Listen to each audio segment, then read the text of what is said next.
Pero naganan ko makasabot ka, usahay ka ng bully, kanang nibully mo ko ron, will become your friends in the future. Wala ko ningon tanan.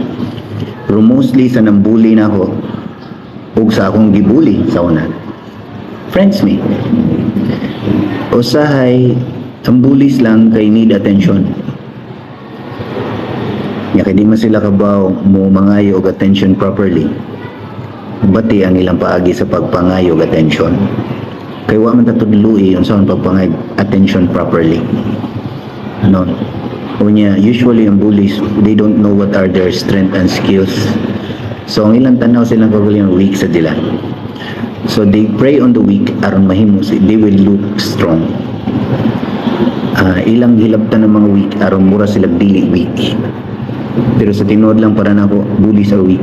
Kadtong ako bully ko sa una tungod to kay feeling na ako weak ko. Nyo aron dili ko ma-considered as the weakest. Ngita og laing weak ang mga tao. Ako i-bully. So sila na weak. Ako dili na. Kadugayan, may musta ko silang friend. Sa kadlaw gibully ko. Akong sapatos ikuha sa akong classmate. Gitsa nga to sa atop sa eskwelahan. May gani ang eskwelahan sa una kay first floor, walay second floor, walay nga na.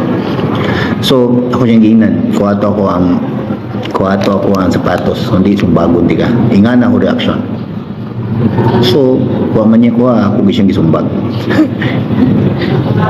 Tungod na, gitawag ako ang parents.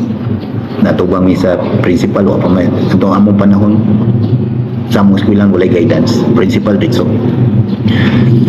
So, mo to. Kapag pa mo katong classmate ako, nag-itsa sa akong sapatos nga to sa atop sa eskwelahan. Namigo na ko. Huwag namigo na mi. Maglinabanay na mi. Kung na yung mangilabot niya, mulaban ko niya. Kung na yung mangilabot na ako, mulaban siya na ako. Pwede nga na. Pero not all the time na.